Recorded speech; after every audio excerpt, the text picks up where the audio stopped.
Hi, welcome to Valli vlog. இன்றைக்கி நம்ம இந்த வீடியோவில் என்ன பார்க்க போகிறோம்னு பார்த்தீங்கன்னா சேவிங்ஸ் வீடியோ தான் பார்க்க போகிறோம். அதுக்கு முன்னாடி எல்லாருக்கும் உழவர் தினம் நல்வாழ்த்துக்கள்.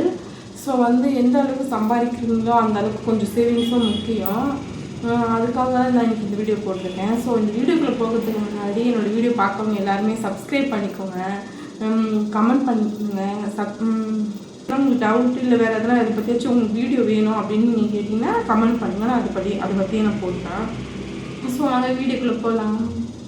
அது இப்போ மாதம் சேலரி அப்படின்னு பார்த்தீங்கன்னா அவங்களுக்கு ஒரு 30,000 சம்பளம் அப்படின்னு வச்சுக்கோங்க. அதில் கரண்ட்டு பில்லு, வாடகை, அதுக்கப்புறம் இந்த கேஸ் பில்லு எல்லாமே போக, மளிகை ஜாமான் எல்லாமே போக, குழந்தைங்களுக்கு வாங்குற செலவு எல்லாம் போக மீதி எவ்வளோ 5,000 அந்த மாதிரி கையில் நிற்கும்.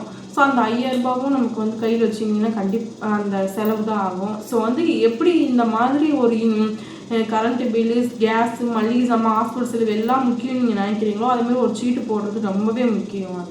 அது நீங்கள் எதுவே நீங்கள் ஸ்கிப் பண்ணவே கூடாது. எப்போவுமே சரி, எவ்வளோ வந்தாலும் பரவாயில்ல, ஒரு 500 தான் இருந்தாலும் பரவாயில்ல. நான் மேரேஜ் ஆன புதுசில் 500 தான் நான் ஸ்டார்டிங்கே போட்டேன். ஸோ இப்போ கூட நான் ஒரு சீட் போட்டிருக்கேன். ஸோ அந்த சீட் முடிகிறப்போ நான் கண்டிப்பாக ஒரு எடுத்து போட்டேன்.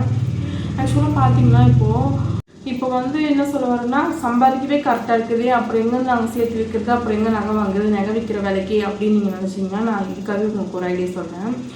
இப்போ 30,000 சம்பாதிக்கணும்னு நான் சொல்லிட்டு இருந்தேன் பார்த்தீங்களா. அப்போ இந்த மாதிரி 30,000 சம்பாதிக்கும் போதே நீங்கள் இந்த செலவுலாம் வருது பார்த்தீங்கன்னா, எப்படி நீங்கள் வாடகை வீட்டில் இருக்கீங்க அப்படின்னு சொந்த வீட்டில் இருந்தாலும் ஓகே, எந்த வீட்டில் இருந்தாலும் நமக்கு செலவு ஆக தான் போகுது. இது குழந்தைங்க வச்சுருந்தாங்கன்னா ரொம்பவே செலவாகும். ஸோ அவங்களுக்கு பால் செலவு, ஸ்நாக்ஸு, ஃபுட்டு, ஸ்கூல் ஃபீஸ், அது இதுன்ட்டு எல்லா செலவுமே நம்ம பார்க்குற மாதிரி இருக்கும். ஸோ இதுக்கெல்லாம் எவ்வளோ இம்பார்ட்டன்ட் கொடுக்குறீமோ நம்ம அந்த சேவிங்ஸும் நமக்கு இம்பார்ட்டன்ட் கொடுக்குறதே கிடையாது நம்ம. ஸோ இதுக்கு நம்ம மாதம் 1ஆம் தேதினா காசு ஒதுக்குறோமோ அதே மாதிரி அதுக்கும் இங்கே காசு ஒதுக்கணும். அது ஒதுக்க போய் மீதி சேர்க்கிறத தான் நம்ம வச்சுக்கணுமே தவிர, இதுக்கு மீதி இருக்கிற காசை நம்ம என்ன பண்ணுவோம், சரி அடுத்த மாதம் போட்டுக்கலாம் சீட்டு, அடுத்த மாதம் வாங்கிக்கலாம் அப்படின்னு நம்ம நினைக்கிறோம். அந்த மாதிரி நினைக்காம உங்களால் முடிஞ்சதை போடுங்க. 1 கிராம் இப்போ 14,000 கிட்ட வந்துருச்சு. இப்போ ஒரு சவரமே 1,30,000 கிட்ட வந்துருச்சு. ஸோ அதுக்கேற்ற மாதிரி நம்ம தான் சேவ் பண்ணிக்கணும். ஆனால் இன்னும் ரூபாய் போட்டால் என்னங்க வரப்போகுது. உங்களுக்கு ஒரு ஃபுல்லாக எங்கேயோ ஒரு பல்காக ஒரு அமௌண்ட் கிடைக்கிது அப்படின்னு பார்த்தீங்கன்னா, ஸோ அந்த அமௌண்ட் ஃபுல்லாத்தையும் எடுத்துகிட்டு போயிட்டு இந்த மாதிரி ஒரு ஆப்ஷன் இருக்குதுன்னு சொல்லியிருக்காங்க. ஸோ நான் இது ட்ரை பண்ணது கிடையாது. இந்தமாரி நல்கடையில் போயிட்டு டெபாசிட் மாதிரி பண்ணி வச்சுக்கிட்டு ஒரு பத்திரம் மாதிரி எழுதி கொடுப்பாங்க. அதாவது 1 வருஷம் கழிச்சு இந்த அமௌண்ட் நம்ம கட்டிடணும். அதுக்கு ஒரு பத்திரம் மாதிரி ப்ரூஃப் நமக்கு வேணும் இல்லைங்களா, எழுதி கொடுப்பாங்க. இப்போ ஒரு அமௌண்ட் உங்கள்கிட்ட கிடைக்குதுன்னு வச்சுக்கோங்களேன். அப்போ என்ன பண்ணுறீங்க, அந்த அமௌண்ட் எடுத்துகிட்டு மொத்தமாகவும் நீங்கள் வாங்கிருந்தீங்கன்னா சேவிங்ஸ் ஏதாலும் கண்டிப்பாக அவனுக்கு தான் காசு போகும். ஒரு 1 லட்சத்துக்கு நகை எடுக்கணும்னா நம்ம 1 லட்சத்துக்குமே நகை எடுத்துன்னு வரமாட்டோம். அது 70,000 தான் நகையே நமக்கு வந்துருக்கும். ஆனால் நம்ம நினச்சிட்டு இருப்போம் 1 லட்ச ரூபாய்க்கு வாங்கிட்டோன்ட்டு. அதுதான் கிடையாது. ஏன்னா சேவிங்ஸ் எல்லாமே அவங்க அவ்வளோ போடுவாங்க. அது மட்டும் இல்லாமல் இப்போ ஒரு ஆப்ஷன் இருக்குதுன்னு சொல்லியிருக்காங்க. ஸோ நான் ட்ரை பண்ணது கிடையாது இது வரையும். நமக்கு ஒரு பல்காக ஒரு அமௌண்ட்டு கிடைக்கிது, ஒரு 2 லட்சம் 3 லட்சம் கிடைக்கிது அப்படின்னு பார்த்தீங்கன்னா, அந்த அமௌண்ட் எடுத்துகிட்டு போயிட்டு பெரிய அதாவது இந்த ஜிஆர்டி, லலிதா அந்த மாதிரி ஜுவல்லரிஸ் பெரிய கடையில் போயிட்டு இந்த பக்கத்தில் இருக்கிற செடிகளை நம்பி போய் இது பண்ணி ஏமாந்துடாதீங்க.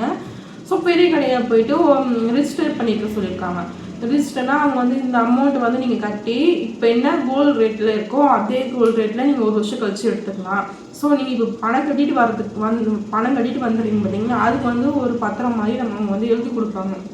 இங்கே ஒரு பணம் கட்டிட்டீங்கன்ட்டு 1 வருஷம் கழிச்சு போய் நீங்கள் அங்கே நாங்கள் பர்ச்சேஸ் பண்ணிக்கலாம். அந்த மாதிரி ஒரு ஆப்ஷன் இருக்குன்னு சொல்லியிருக்காங்க. ஸோ நீங்கள் ட்ரை பண்ணி பாருங்கள், உங்களுக்கு யூஸ் ஆகும் கண்டிப்பாக. நான் இது பண்ணியிருந்தேன் கண்டிப்பாக நான் அதை பற்றி என்னன்ட்டு சொல்கிறேன். ஸோ இதேமாரி தான் ஒரு சின்ன சேவிங்ஸாக பண்ணிகிட்டே வாங்க. ஏன்னா இப்போ இந்த வேலை ஏன் இப்படி சொல்கிறேன், இந்த விழாவில் இப்படி சொல்லியிருக்கேன் அப்படின்னு பார்த்தீங்கன்னா, வேலை எல்லாருமே வேலை செய்கிறாங்க. யாருமே வீட்டில் இப்படிலாம் இருக்கிறது கிடையாது. எல்லாருமே நல்லா வேலை பார்க்குறாங்க. பட் இருந்தாலும் நம்ம சேவிங்ஸ் பண்ணுறது எல்லாருமே பண்ணுறோம்னு கேட்டிங்கன்னா அப்படிலாம் இல்லை. இப்போ செலவுக்காகவே எல்லோரும் வேலைக்கு ஓடுறாங்க, அவ்வளோதான் சொல்ல முடியும். தவிர சேவிங்ஸ்க்காக யாருமே வேலைக்கு போகிறாங்கன்னு சொல்ல முடியல. ஸோ சேவிங்ஸ் ரொம்ப முக்கியம். எனக்கு யாரும் 1 ரூபா காசு கொடுக்கறது கிடையாது. ஏன்னா கொடுக்கல. அதுமாதிரி எங்கள் ஹஸ்பண்டுக்கும் எங்கள் வீட்டு சைடு யாரும் கொடுக்க மாட்டாங்க. அவங்கவுங்க சம்பாதிச்சு நாங்கள் வாங்குறதா, எது வந்தால் எல்லா திங்ஸுமே நாங்கள் வாங்குறது மட்டும்தான். ஸோ அவங்க யாரும் ஃபஸ்ட்டு கொடுக்கணும்னு நினைக்கவும் கூடாது. நம்ம சம்பாதிச்சு நம்ம வாங்கி நீங்கள் நினைக்கலாம் உங்களுக்கு என்ன யாராச்சும் காசு கொடுத்துருப்பாங்க, அதனால நீங்கள் வாங்குறீங்க, உங்களுக்கு என்ன அப்படின்னு நீங்கள் நினைக்கலாம். எல்லாருமே வேலைக்கு போய் கஷ்டப்பட்டு சம்பாரித்து வாங்குறது தான். ஸோ நீங்களும் கஷ்டப்பட்டு சம்பாதிங்க, சேவ் பண்ணுங்கள். ஸோ இந்த வீடியோவில் நான் இதுதான் சொல்ல விரும்புகிறேன்.